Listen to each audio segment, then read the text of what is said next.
Degree అందరూ ఇస్తారు. Career కి క్లారిటీ ఇచ్చేది మాత్రం కాన్ఫిడో. బెస్ట్ యూనివర్సిటీ సీట్ తో పాటు సెటిల్ అయ్యే స్కిల్ కూడా గ్యారంటీ.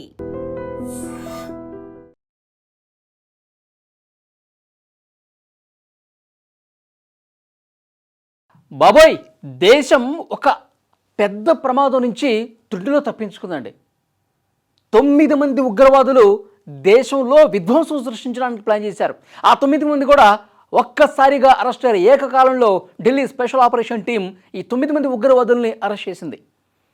అంటే చూడండి, అంటే మన దేశం మీద పాకిస్తాన్ ఏ విధంగా పేలుళ్లకు ప్లాన్ చేస్తుందో, పాకిస్తాన్లో ఉన్నటువంటి ఐఎస్ఐ చాలా క్లియర్గా మన దేశంలో ఉన్నటువంటి కొంతమందిని ఉగ్రవాదం వైపు నడిపించి మన దేశంలోనే పేలుళ్ళు చేసి ఒక భారీ కుట్రకు తెరలేపింది.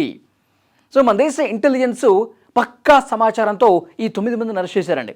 వీళ్ళ దగ్గర ఉన్నటువంటి ఆయుధాలు చూస్తే నిజంగా వెన్నులో వణుకు పుడుతుంది.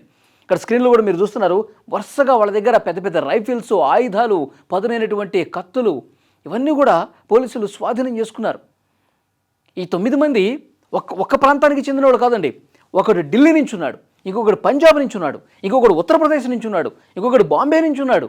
ఇట్లా వేరు ప్రాంతాల్లో వీళ్ళందరూ కూడా ఒక మాడ్యూల్గా ఏర్పడి పాకిస్తాన్ ఐఎస్ఐ ఇన్ఫర్మేషన్తో, పాకిస్తాన్ ఐఎస్ఐ ఏదైతుందో వాళ్ళ కమ్యూనికేషన్తో వీళ్ళందరూ కూడా ఒక టీమ్గా ఏర్పడి దేశం మీద కుట్రలకు చేస్తూ ఉన్నారు. దేశం మీద దాడులకు ప్లాన్ చేసేటటువంటి పరిస్థితి ఉంది. మన ఇంటెలిజెన్స్కి ఎప్పటికప్పుడు నిఘా పెడతా ఉన్నారు.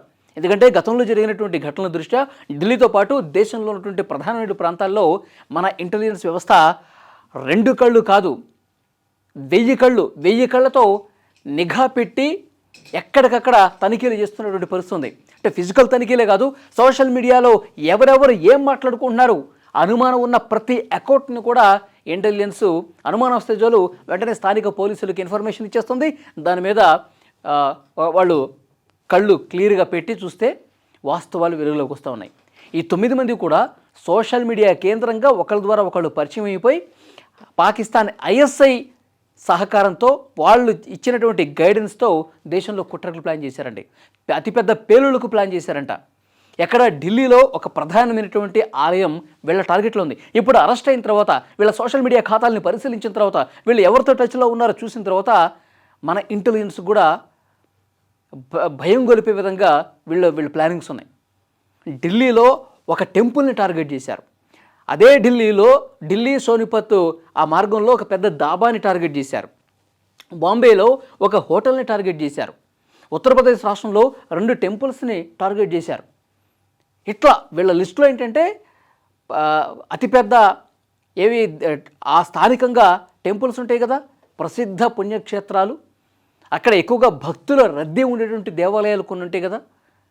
భక్తులందరూ కూడా చాలా నమ్మకం పెట్టుకొని ప్రతి మంగళవారమో లేకపోతే ప్రతి శుక్రవారమో ఇట్లా ఎక్కువ మంది జనసమర్థత ఉన్నటువంటి దేవాలయాలు ఏవైతే ఉన్నాయో వాటిని టార్గెట్ చేశారు. ఎక్కువ మంది వెళ్ళేటువంటి దాబాలు, హోటల్స్ ఏవైతే ఉన్నాయో వాటిని టార్గెట్ చేశారు.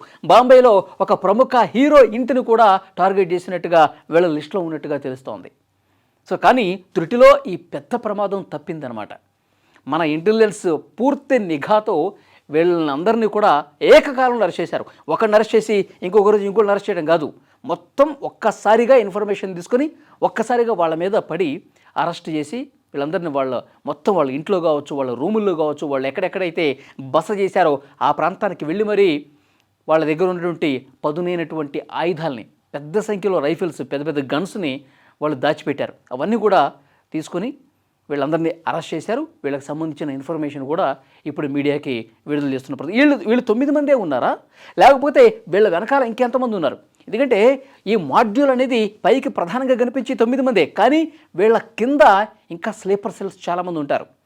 ఎప్పటికప్పుడు మళ్ళీ వీళ్ళకి ఇన్ఫర్మేషన్ అందించడానికి ఆ స్థానికంగా స్లీపర్ సెల్స్ కొన్ని పనిచేస్తూ ఉంటాయి. పలానా టైంలో పలానా ప్లేస్లో పలానా విధంగా మనం దాడి చేస్తే ఎక్కువ మందిని చంపొచ్చు, ఇలాంటి ఇన్ఫర్మేషన్ కోసం కొన్ని స్లీపర్ సెల్స్ని వాడుకుంటూ ఉంటారు. సో వాళ్ళ మీద కూడా నిఘా చాలా స్పష్టంగా ఉంది. వాళ్ళు కూడా త్వరలోనే పట్టుకునే అవకాశం అయితే కనిపిస్తుంది. కానీ నిజంగా మన ఇంటెలిజెన్స్ కనుక వీళ్ళను పట్టుకోవటం ఆలస్యమైతే ఎంత పెద్ద ప్రమాదం జరిగి ఉండేదండి. ఒకేసారి పేలుళ్ళు చేసి చంపేసేవాళ్ళు కదా. మొన్న 2025 నవంబర్ 10వ తారీఖున ఏం జరిగిందో మనకు తెలుసు. ఢిల్లీలో ఎర్రకోట సమీపంలో కారులో బాంబు పెట్టి పేల్చేశారండి. సరిగ్గా రాత్రి 7:30 అవుతుంది. ఆ టైంలో ఒక్కసారిగా పేలిపోయేసరికి 15 మంది స్పాట్లో చనిపోయారండి. మొత్తం ఏ పీస్కి ఆ పీసు మొత్తం ఎగిరిపడ్డటువంటి పరిస్థితుంది. పదుల సంఖ్యలో తీవ్ర గాయాల పాలయ్యారు. 15 మంది చనిపోయారు. ఆ కుటుంబాలు ఎంతటి విషాదంలో ఉన్నాయి. అంటే పాకిస్తాన్ మన దేశంలో ఉగ్రవాదుల్ని తయారు చేసి, ఉగ్రవాద సానుభూతి పరులుగా, ఆత్మాహుతి దళాలుగా తయారు చేసి మన దేశం మీద ఎలాంటి కుట్రలకు పాల్పడుతున్నది కూడా క్లియర్గా అర్థమవుతుంది. ఇంకొక బ్రేకింగ్ న్యూస్ ఏంటంటే, ఈ 9 మంది underworld don Dawood Ibrahim ఉన్నాడు కదా, అతని టీంతో కూడా వీళ్ళు కాంటాక్ట్లో ఉన్నారు. వాళ్ళ నుంచి వస్తున్నటువంటి ఇన్ఫర్మేషన్ కూడా వీళ్ళు సేకరించి కుట్రలకు పాల్పడ్డారన్నట్టుగా తెలుస్తోంది. సో ఇంకా ఇన్వెస్టిగేట్ జరుగుతుంది. ఇంకా లోతుగా వీళ్ళందరినీ కూడా విచారించి, వీళ్ళు మన దేశం వాళ్ళే కాదు, వీళ్ళలో కొంతమంది విదేశీయులు కూడా ఉన్నారంట. చూడండి ఎంత దారుణంగా మన దేశం మీద కుట్రలకు ప్లాన్ చేశారన్నది, పేలుళ్లకు ప్లాన్ చేశారన్నది. ఒక పక్క పెహల్గాం ఉగ్రదాడి, ఎర్రకోట జరిగినటువంటి బాంబు పేలుడు, ఇంకా దేశం మర్చిపోలా. ఆ పెహల్గాం ఉగ్రదాడి అయితే నిజంగా కళ్ళెంబట ఇంకా రక్తాలు కారే పరిస్థితుంది. మతం పేరు చెప్పి అక్కడికి వచ్చినటువంటి పర్యాటకుల్ని పాయింట్ బ్లాంక్లో గన్ను పెట్టి నువ్వు హిందువా ముస్లిమా అని అడిగి ఆ ఇంట్లో ఉన్నటువంటి ఆ పెద్దని చంపేసి భార్య పిల్లల ముందే వాళ్ళని చంపేశారంటే, అసలు కొంతమందిని అయితే వాళ్ళు ప్రైవేట్ పార్ట్స్ చూసి ఏమో నువ్వు ముస్లింలాగా కనిపించట్లేదు అని చెప్పి వాళ్ళు చెక్ చేసుకుని మరీ చంపేశారు పెహల్గాం లాంటి చోట. కాబట్టి ఆ గాయం ఇంకా దేశం మర్చిపోలా. అందుకే ఆపరేషన్ సింధూరు అద్భుతంగా చేసి ఉగ్రవాదుల్ని తునాతునకలు చేసి పడేశాం. కానీ ఇంకా పాకిస్తాన్కి బుద్ధి రాలా. మనం ఆపరేషన్ సింధూరు చేశాం కాబట్టి ఇంకా పగతో రగిలిపోయి మళ్ళీ కుట్రలకు ప్లాన్ చేస్తూ ఉన్నారు ఈ దుర్మార్గులు. సో మన ఇంటెలిజెన్సు చాలా చాకచక్యంగా, చాలా అద్భుతమైనటువంటి పనితీరు కనబరిచి స్పెషల్ టాస్క్ ఫోర్స్ అంతా కూడా డేగ కళ్ళతో నిఘా పెట్టి ఈ 9 మందిని ఈరోజు అరెస్ట్ చేశారు.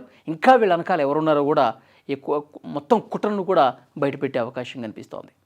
సో నిజంగా వీళ్ళని పట్టుకోకపోయి ఉంటే మాత్రం చాలా పెద్ద దారుణం జరిగి ఉండేది. అతిపెద్ద భారీ పేలుళ్ళు దేశం మొత్తం మీద, ఒక ఢిల్లీలోనే కాదు, ముంబైలో కావచ్చు, ఈ హైదరాబాద్లో ఎన్నిసార్లు బాంబు పేలుళ్ళు జరిగింది, ఎంతమంది అమాయకులు ప్రాణాలు గాల్లో కలిసిపోయాయి. ఇంకా ఆ కుటుంబాలు కోలుకోలా. ఆ ఢిల్లీలో మన ఎర్రకోట దగ్గర జరిగినటువంటి ఆ పేలుళ్ళలో కూడా చాలా కుటుంబాలు రోడ్డున పడ్డటువంటి పరిస్థితి ఉంది. కుటుంబ పెద్దలను కోల్పోయి చాలా బాధ కలుగుతుంది.